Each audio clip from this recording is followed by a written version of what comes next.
TE Talks with Guides is a weekly podcast for lovers of history, travel, and all things Italian.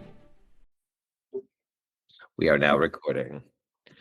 All right, everybody, welcome back to Through Eternity TE Talks podcast. It has been a while. After the pandemic, things kind of exploded. So everyone here, we've been all very, very busy making sure the tours would be running correctly for the overwhelming tsunami of people that were returning to Rome.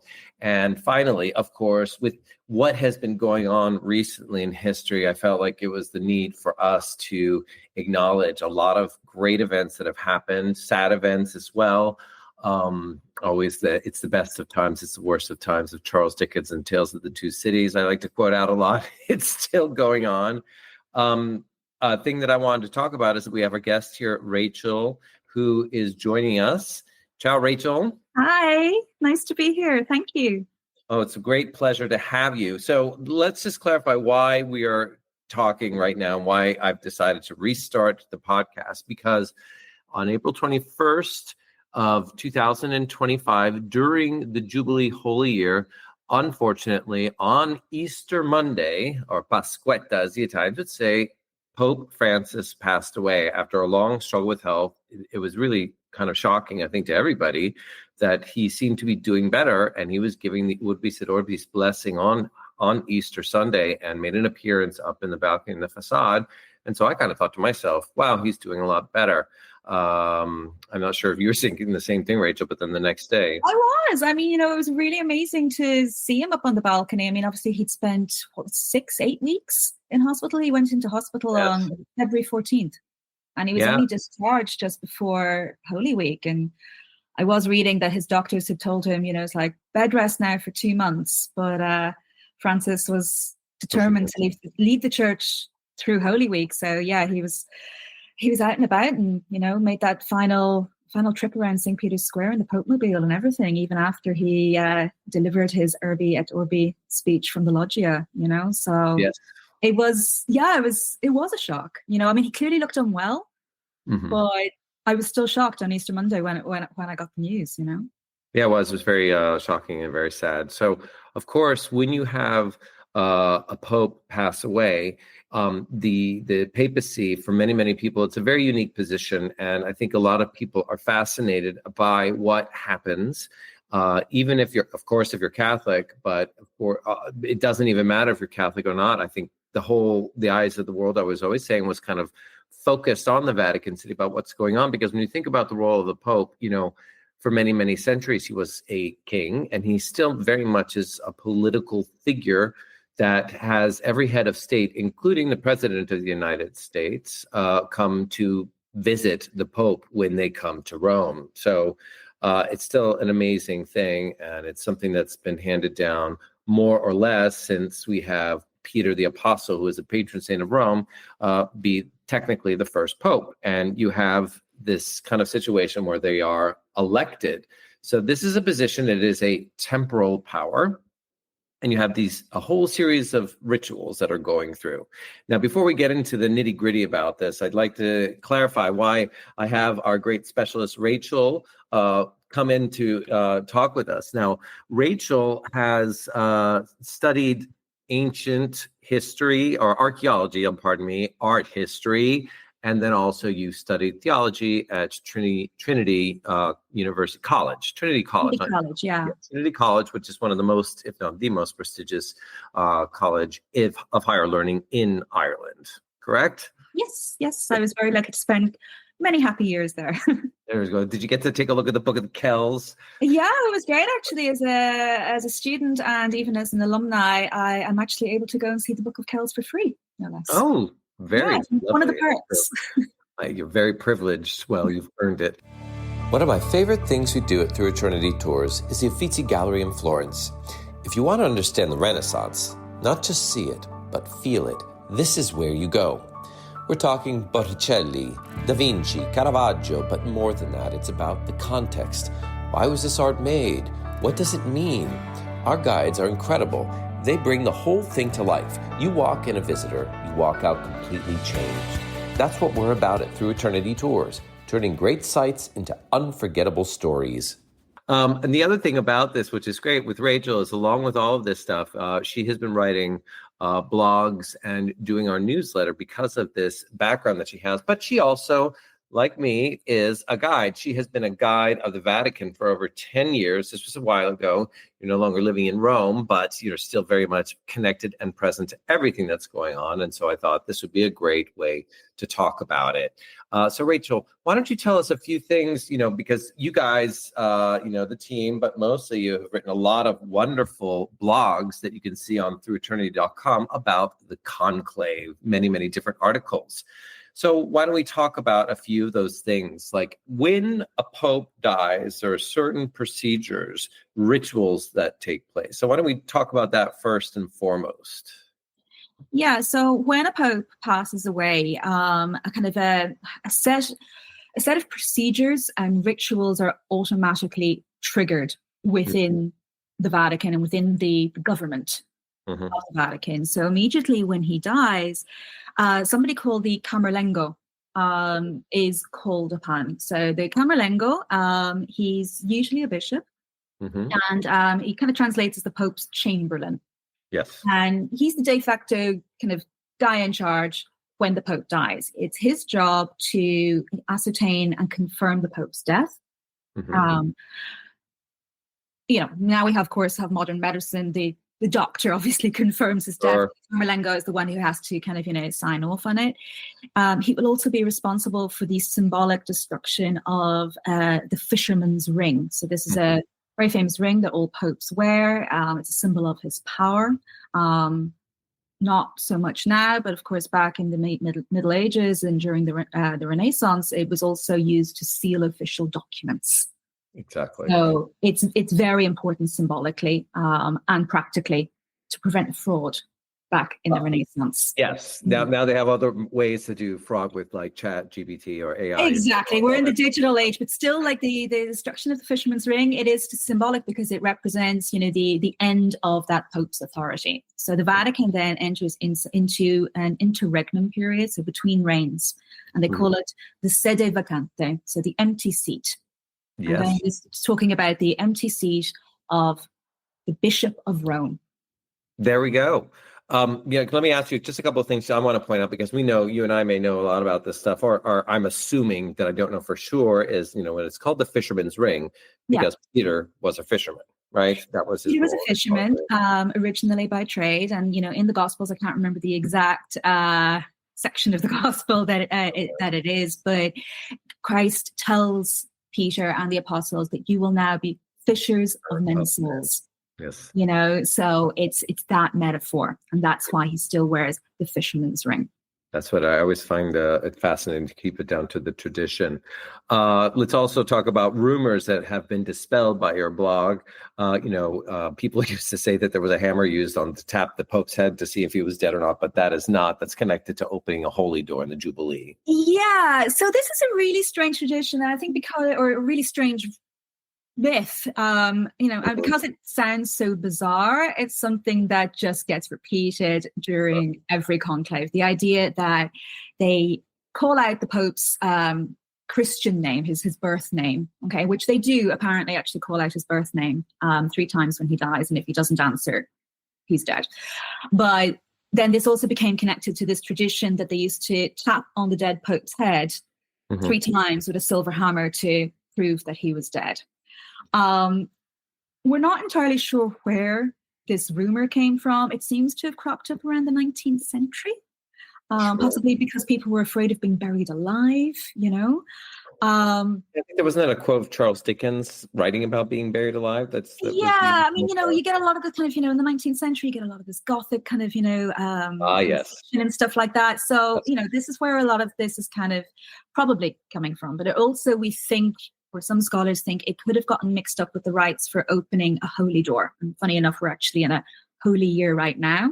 But traditionally, to open a holy door, the Pope would have a silver hammer, and he would knock on the closed holy door 3 times and then push the doors open to signal the beginning of the holy year. They don't use the silver hammer anymore because of a little accident that happened with, I think it was Paul VI. when he opened the holy door. And a piece of 75. masonry kind of actually almost squished the Pope. So they decided for health and safety, they would actually simplify the rites, and they don't actually use the hammer for that anymore either. One thing we've learned at Through Eternity over the years is timing makes all the difference, especially at the Vatican. Our early morning Vatican tour gets you in before the crowds, when the museums are quieter and the light hits just right. You'll have the chance to really take in the Sistine Chapel, the Raphael rooms, and the ancient sculpture galleries, with a guide who brings it all to life. We wrap up with an escorted entry to St. Peter's Basilica, so you can skip the line and explore it at your own pace. Hammer has never been used to confirm the death of a pope. Of course not. Yeah. But what's always fascinating with me, Rachel, is because we kind of communicate on WhatsApp. We have the marketing team that we're both a part of. And I'm like, where did we have this story? And so you pop it up. You show the video. And it's amazing when we see Paul VI trying to open the door, and then the concrete just falls a little bit, just enough to say, like, right in front of his face. So everyone's kind of like, missed probably him by centimeters, I mean, that would have been quite the start to a holy year. Mm-hmm. Yeah, so it was wisely decided for health and safety to take the masonry down now, like a couple of days beforehand. So there's no kind of masonry behind the holy door anymore. Yes, before they open it. They do it way ahead of time. Yeah. It's funny. I think they even. I mean, I don't know. So in that video, he was outside the church, and the front of it was covered in concrete. But I think what happens now is when the door shuts, it's the back doors that's covered in concrete. Because I've only seen the back door, but I've been in Rome since '97. And I think this was for the holy year of 65? 75. So, was it 75? Okay, when there was the falling masonry. Yeah, I think so. Paul VI was 1963 to 1978, I believe. He's just been sainted as well. Not just been, but recently sainted. Yeah, by Francis. By Francis. Yeah, Francis put a bunch of popes, because before Francis, the popes that were sainted, like the last pope that was sainted was Pius X in the early 20th century. And then he kind of got Paul VI, John the 23rd, John Paul II. Yeah. So it's a lot. It's a lot going for it. Anyways, so getting back on track. So then what they do is they kind of seal. This is what happens with tour guides. We talk about this all the time. So when they sealed the papal apartments, and I think they sealed the papal apartments with a ribbon, right? The Vatican News website was being very transparent. They kind of showed a lot of these procedures. They filmed them for us. Much more than ever before. Yeah, exactly. It was really cool. I know people are like, Rob, stop getting so excited about the death of a pope. I'm not excited that Pope Francis died. He was a wonderful person, but to see these rituals come to life again that have been going on for over to see this history in the making is just, as a historian, absolutely fascinating. So I mean, they seal the doors to the papal apartments, and they seal it with a ribbon and then with a wax seal. So again, very traditional. Yeah, exactly. And, ironically, or maybe these producers of the film Conclave were thinking, this is the right moment. I mean, how would anybody know that the Pope is going to die, when the Pope is going to die? And they did this film that was a huge success. I think it was one of the top contenders for Best Film of the Year by the Oscars. It did not win. No. But the debate, and we did a lovely Instagram post on it that's also on our platforms on YouTube and TikTok about, what is the difference in Conclave, the movie, compared to real life. And that, I think you and I were talking about a lot of the stuff they got pretty accurately. Procedurally, that movie is actually quite accurate. Yes. But they frame it more as a political thriller, and they kind of leave out the spiritual aspect of electing a new pope, and I think that would probably be the biggest criticism that, devout Catholics would maybe kind of level against that film, because you don't really see the cardinals praying all that much. No. You know what I mean? No. A huge aspect of Conclave, and part of the reason for the secrecy of Conclave, is not just to avoid political interference from the outside, but it's to allow the cardinals to be in prayer so that they can receive the inspiration from the Holy Spirit. Yes. And that's what's supposed to lead them to the new pope. you know. So yeah, the movie misses that out. But procedurally, I mean, they really did do their homework.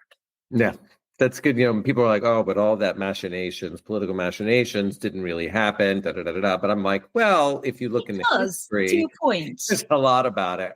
You know, I was going through, and I believe I have my notes too, so don't. But, you know, we have the most infamous or famous conclave that happens, right? Well, we'll get to the conclave in a second. We'll talk about those fascinating ones. But what we have is that the Pope passes away, and then we have his funeral that takes place, I think, within a certain amount of days. Now, what I was confused about, maybe you can clarify for me, because they also talk about a period of mourning, the novum or novendialis, so the 9 days of mourning. Now, does those 9 days of mourning happen from the day of the funeral or from the day that the Pope dies? So the funeral of the Pope usually happens between 4 to 6 days within the death of a Pope. Then you enter the novendialis.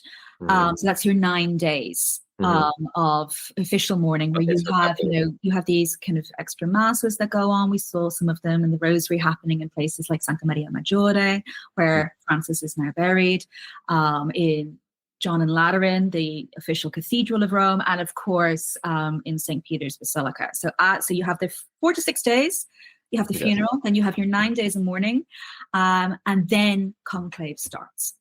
Conclave has to start somewhere between 14 and 20 days within the death of the Pope. Okay, great. Yeah, so he died on the 21st.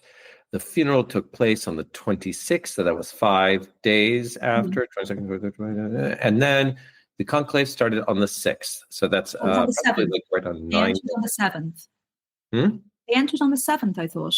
No, it was the 6th was Tuesday night, and then the election was on the 7th, I believe. Am I wrong? I don't know. I have to go check mine. I think it was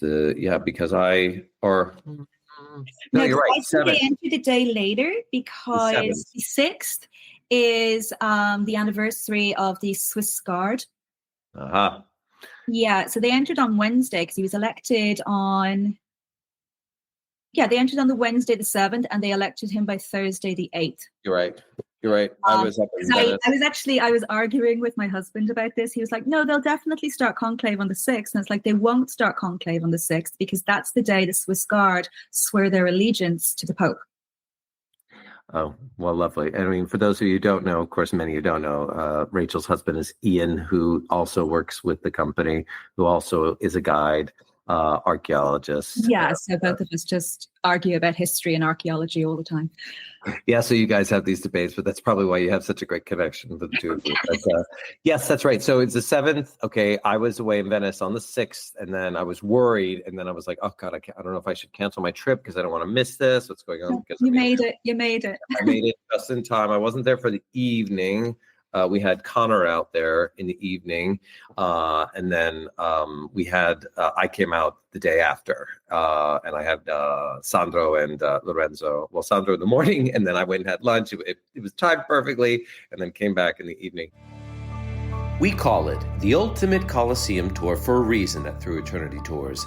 This isn't just about seeing the Colosseum. It's about feeling the roar of the crowd, the fear of the gladiators, the wild spectacle of blood and power that played out in antiquity's greatest arena. Our expert guide takes you to the Colosseum, through the Roman Forum and up the Palatine Hill, the seat of emperors and the birthplace of Rome. We bring you face to face with temples, triumphal arches, and the lavish ruins of imperial palaces.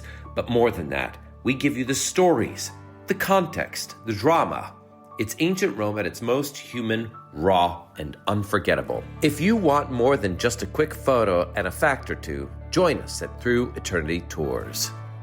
So let's get back to this. So the Pope, the funeral passes, then we have the conclave. So what the conclave means is conclave. So it's with keys. Symbolically, yes. They're supposed to be locked in, and then they're supposed to have very simple living conditions. It's not supposed to be very comfortable for them because there's a bit of a rush on wanting to elect a pope based on history. And that's where I get to that interesting stuff that the nitty gritty, because, and by the way, people don't realize, but the conclave didn't always happen in the Sistine Chapel. The Sistine Chapel was built in 1475. The first conclave that took place in it was 1492, and it wasn't even always there. They were having conclaves in the Quirinal Palace later on in the early 19th century, I believe.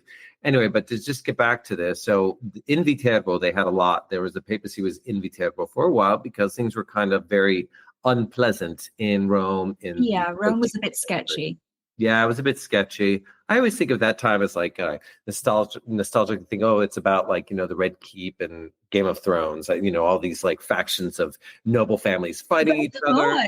Yeah. I mean, this is how you get all of these kind of towers being built in Rome. And, the city's just been run by these, various kind of warring families. It wasn't a safe place to be. Yes. So and traditionally, the process of electing a pope, even before it becomes the conclave that we know it as today, where you elected the pope wherever the last pope died.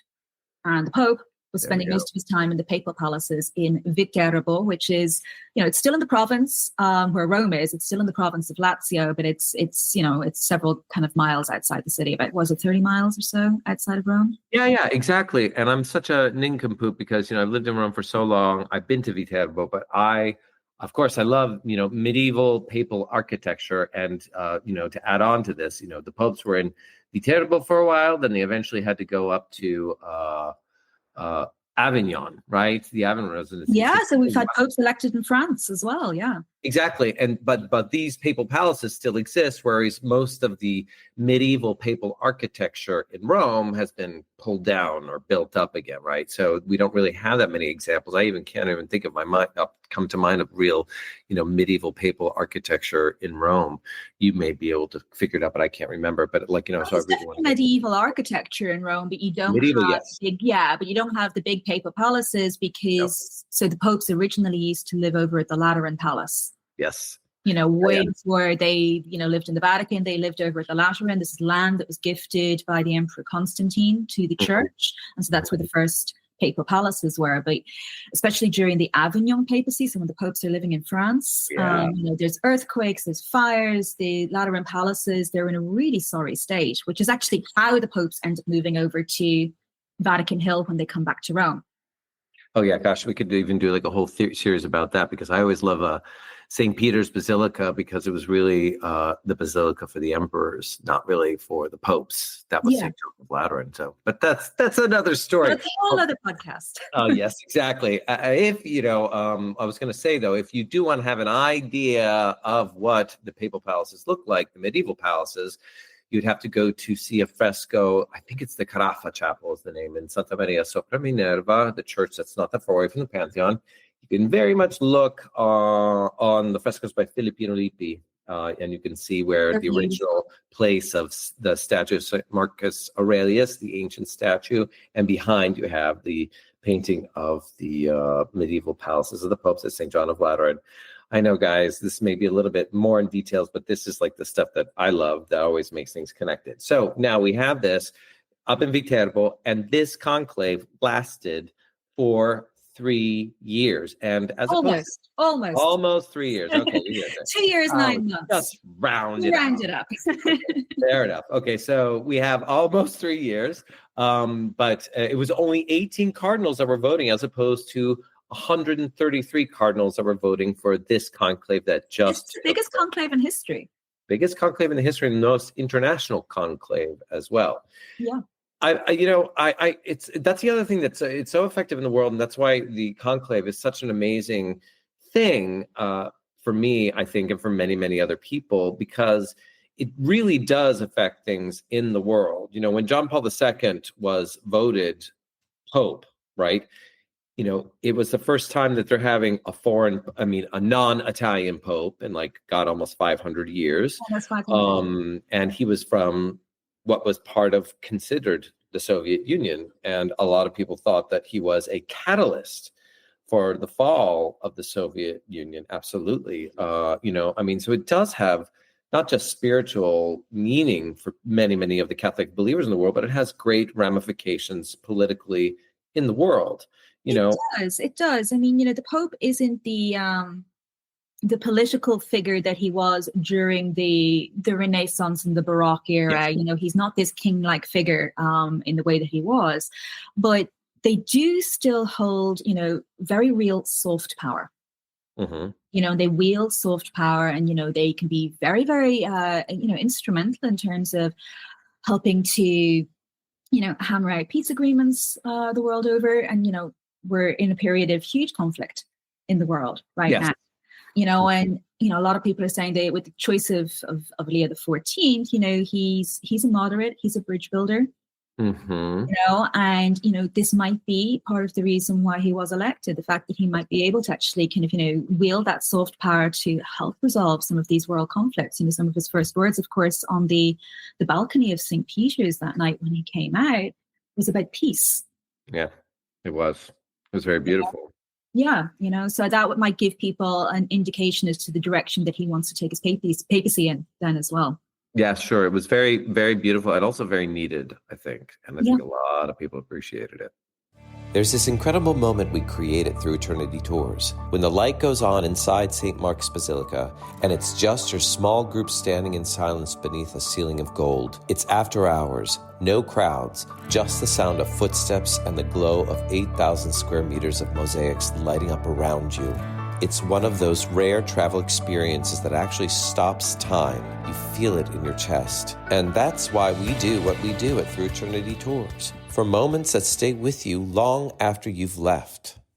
So, but getting back with John Paul II when he was elected, and then we have the person that he kind of really put his want and volition of saying probably they wanted Cardinal Ratzinger to become Benedict XVI. But then, what happens is that he was having challenges that he faced. I think some people were saying he wasn't a great manager. I don't know. But then he decided, and this is another thing. So we're talking about these amazing events that are happening since 1978. Benedict resigns. And that's another event of a pope not resigning for almost 500 years. And that was crazy. Francis elected, and Francis is the first pope that, he was he was revolutionary in ways when he was elected. Maybe didn't think he would be rocking the boat the way he did. First of all, he doesn't have the famous kind of stole fabric covering over his shoulders because he thought that those pieces of cloth were too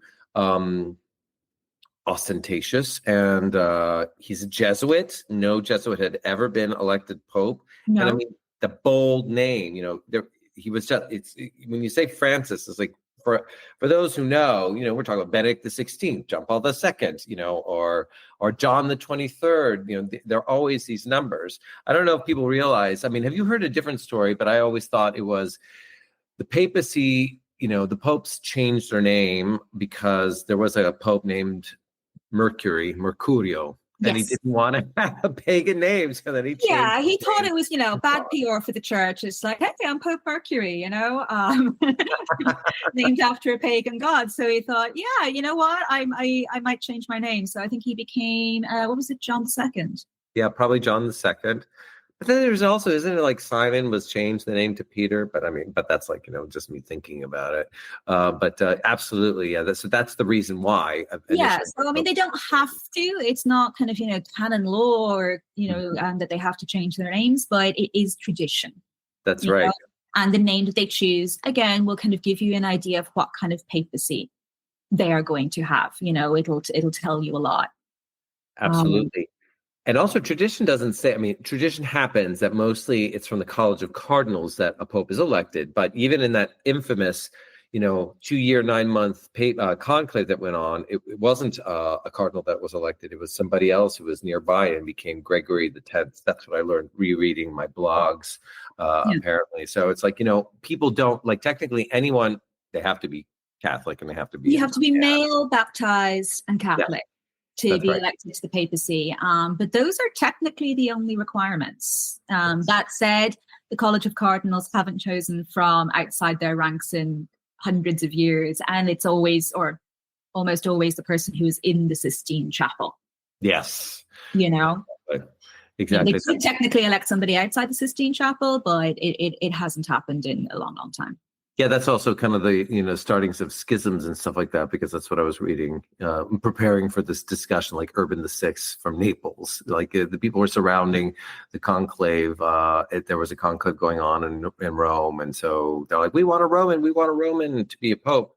And they said, let's compromise and get this Neapolitan. And apparently he was not a great pope, and they tried to revoke their election of him. That's when we have the Pope and the anti-Pope.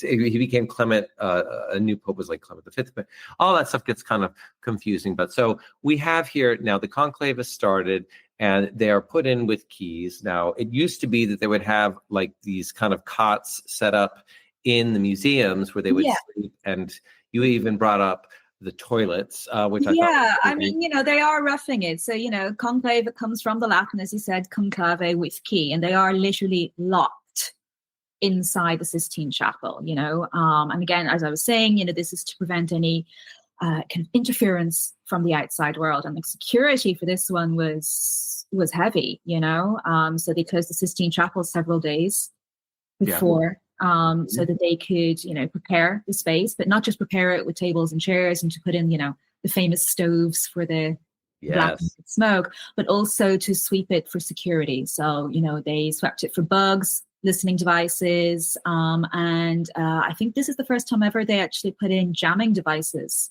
as well. Oh, gosh, yeah. I think I heard from some of my colleagues in Rome that you couldn't get any mobile phone reception within Vatican City at all, not just the Sistine Chapel.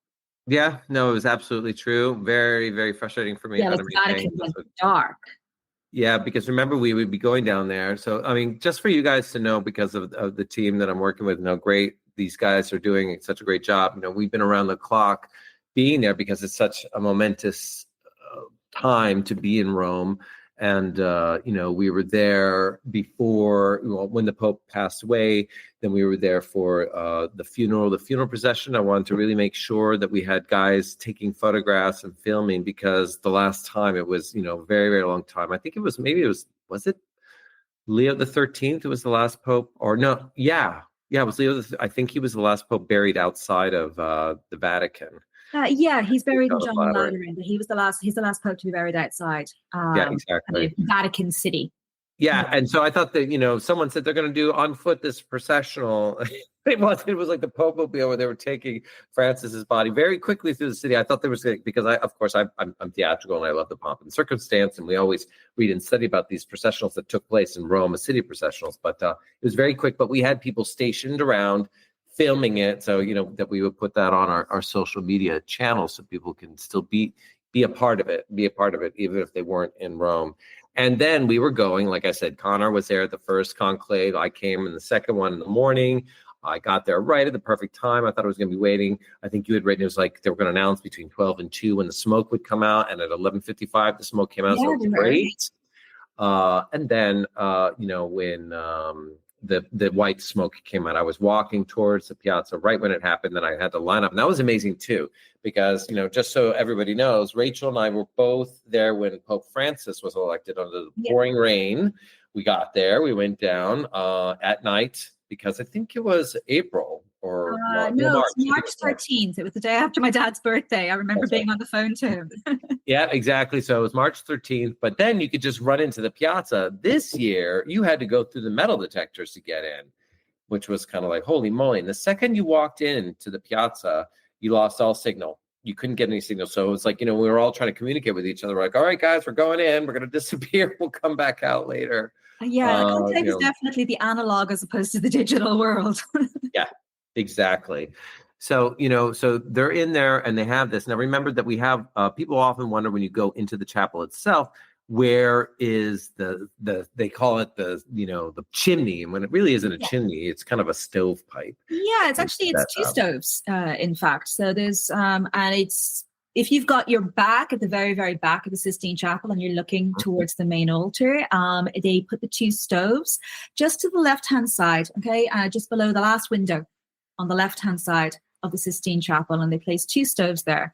One is used to burn the papal ballots, and the other then emanates the black or the white smoke.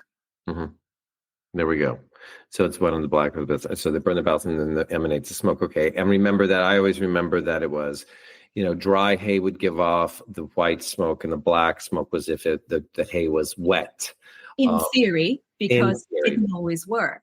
Exactly. So people would get very, very confused. And, in 2005, literally, I was giving a private tour That was a lot of things at first, when John Paul II passed away, because we walked out.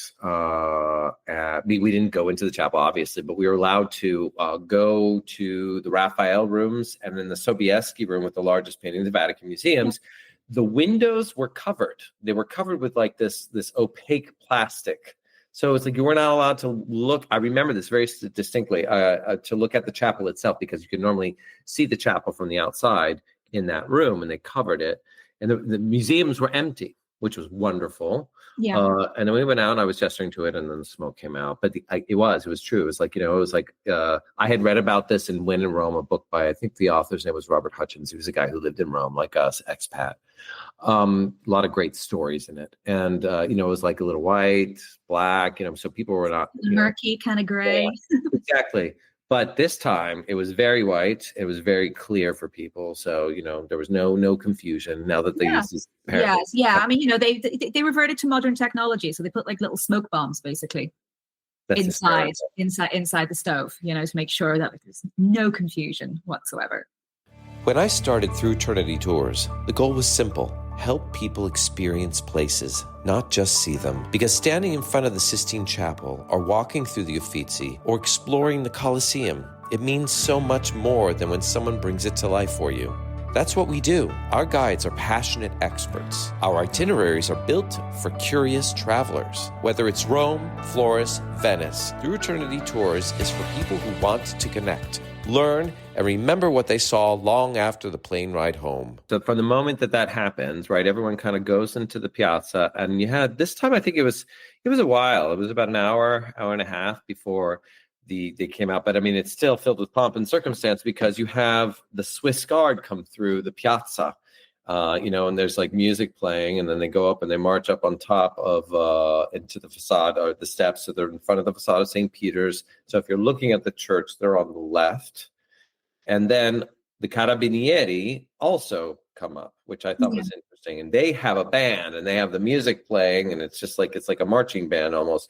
And they go up, and then they're standing there on guard. And then finally, of course, we have the famous terminology, it's the Chamberlain, the Camerlengo, who comes out and says, "Habemus Papa." It's actually the Cardinal Protodeacon is actually. Oh, that's right, because you said the Chamberlain is not a cardinal, right? You said he was a bishop. No, the Chamberlain, the Camerlengo is the Cardinal. His name is Kevin Farrell from Ireland. He's Irish, incidentally. But no, he doesn't actually announce the Habemus Papam. We have a Pope, so it's a different Cardinal. He does that. He's the one who's in charge of the. He's the Cardinal Protodeacon, and I cannot remember his name now to save my life. Okay. But he's the one who kind of is his official job is to say we've got a Pope. But yeah, it takes about an hour to get to that point, which makes sense because the Cardinal, Prevost in this case, he discovers that he's elected to the papacy. He's still wearing his cardinal's robes. That's right. So he has to change a name. Mm-hmm. He has to go get changed. And of course, he does that just off the Sistine Chapel. In the Chamber of Tears? Yeah, the Room of the Tears, which is a very poignant name for the room, because they say, when the newly elected Pope enters inside this room, the weight of his new office kind of finally dawns on him, and he sheds tears. Yes, that's true. I mean, I don't know if you saw on the cameras, but it did seem that Pope Leo XIV was quite moved to almost be at the point of tears a few times. Yeah, I looked pretty overwhelmed, but I remember Francis looking really overwhelmed as well. I remember, when he came out, he was just like, "Brothers and sisters, good evening." And yeah, I remember that because he said, "You've gone to the furthest ends of the world to find your Pope." But like it's got to be a pretty overwhelming experience, as you put on the white papal cassock for the first time, and and hope it fits. Yeah, exactly, because that was a big debate too, right? What is it? We had a couple of posts that we did on our platforms because there was a rumor had it that Gamarelli, which was a place that many of us tour guides we would show near the Pantheon in an area that was kind of what I always call the garment district for the clergy, and you could buy reliquaries and whatnot. And this, although the shops are closing now, not as many as they used to be, Gamarelli was always there, and it had the white cap to kind of denote that they were the tailor of the Pope. But then all of a sudden it came out that these guys were no longer the tailor of the Pope, or the rumor was that Francis wanted them to recycle the papal robe. So he did that, but then a new story came out that there's a new, well, not a new, but a different tailor, which was used by Pope Benedict XVI, and Francis, I think, used him as well. So, yeah, I mean, there were so many rumors flying about in the few days before Conclave started about all sorts of things, because, not all of this information was being transparently shared. So we know that, Gammarelli, this particular tailor, is the traditional tailor to provide the 3 sizes of cassocks that are put inside the Room of the Tears that the new Pope will wear on the balcony of St. Peter's. But it was really interesting because after Francis died, they just had the white zucchetto, his little white skull cap, in the window. And, people were like, well, when are we going to see the 3 outfits in the window of Gammarelli? Because normally they put them in the window. Oh, I didn't know that. They put them in the window. Wow. In the window for a couple of days before they're actually kind of, sent off to the Sistine Chapel, because they make them in 3 sizes. It's, small, medium, and large, hopefully to fit whichever cardinal becomes elected. And then, these rumors started circulating that, maybe Gammarelli won't be providing the cassocks for the new Pope, in the Room of the Tears. But we weren't getting a lot of information. And then we found out from Gammarelli they hadn't been asked to produce them. Yes. They didn't know whether they were going to be recycled, the old ones, or if a new tailor had been chosen. So it turns out, a new tailor was chosen, and he's down in the Borgo, so right beside the Vatican, didn't have to travel far. Mancinelli, right? Mancinelli, and he's been producing papal clothing since like the 60s. Wow. So he knows what he's doing.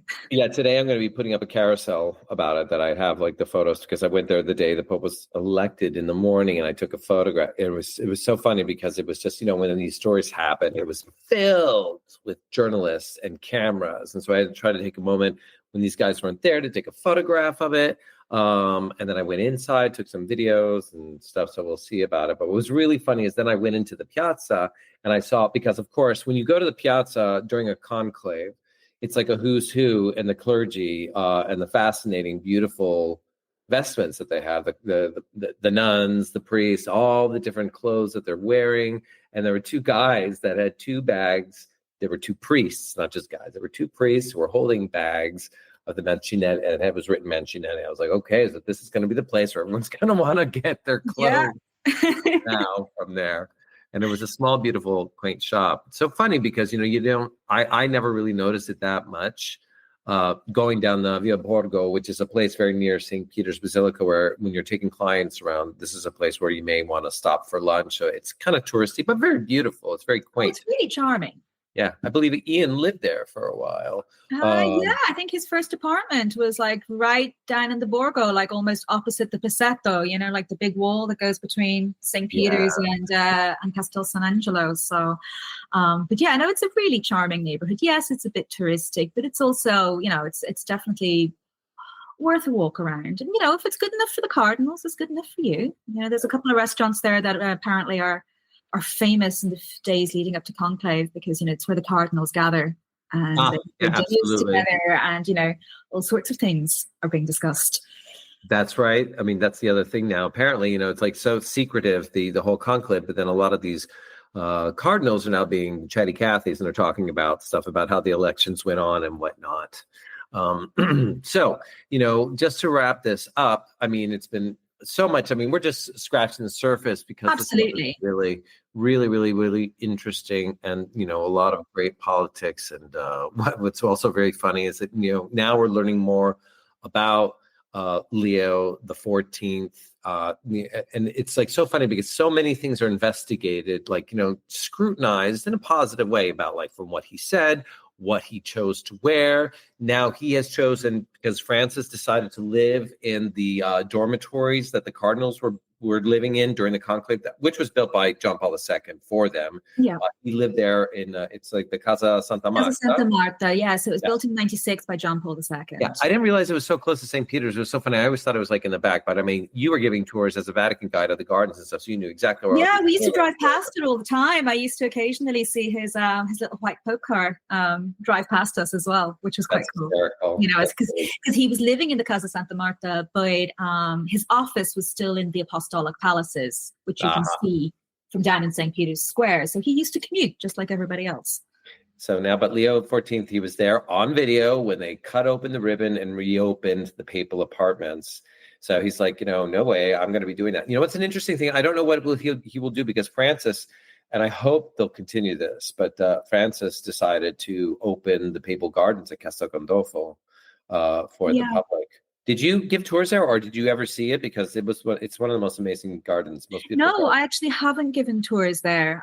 It's definitely on my list for the next time I am back in town. The last time we were in town was in winter, so the gardens weren't gonna be looking at best, it's stunning. It's really, they're like so I imagine that they're still going to be open, but maybe Leo XIV will change his mind and want them closed off. But the gardens are stunning. They were built on the ruins of the Villa of Domitian's summer palace area, and it's just like it's on the top end of a crater of the volcano. So it's like that's now a crater lake. So one side you see the lake, and then on a clear day you can see the ocean. Oh, so beautiful, so beautifully curated. I think they will keep them open unless Leo wants to spend some time there during the summer, which is what Benedict used to do. Yeah. So it might be open and then maybe sometimes closed. But I'm sure we'll find out. I'm sure we'll find out, but it's definitely worthwhile a visit. And also the Vatican farms and all that kind of stuff too, which I love. They used to have Vatican milk from the Vatican farms, but they don't I know. And it's lovely because it's got the papal crest on it. I know, but they stopped doing it. I went back because I was like, can I get a photo of that? But they're like, oh, we don't have that anymore. And I'm like, no way. I used to remember my favorite joke. Holy cow. You get holy milk from holy cows. Holy milk from holy cows. Exactly. The jokes that we use as tour guides to work our stories. We work hard. Anyway, Rachel, thank you so much. This was so wonderful, and I'm sure you and I will be having more conversations because there's just so many cool things to talk about when we're talking about history and Italy and Europe in general. But of course, with us, what's close to our hearts is Rome, because that's where we have been living in for a very, very long time. Awesome. Thank you so much for having me. It's been a blast. I've enjoyed talking. Pleasure for me as well. And ciao for now. Ciao for now. Talk soon. Thank you for listening to our TE Talks with Guides. We have a new episode every Wednesday. Please subscribe to get an alert when each podcast comes out. Rate us and tell people how you enjoyed it, and share it on Instagram, Facebook, or Twitter. Most importantly, if you enjoyed it, send us a feedback about the show. Also, if you are curious about what some of these people and places we talked about look like, you can subscribe to our YouTube channel and watch the video on this podcast, where we have inserted special images for you to further enjoy the story.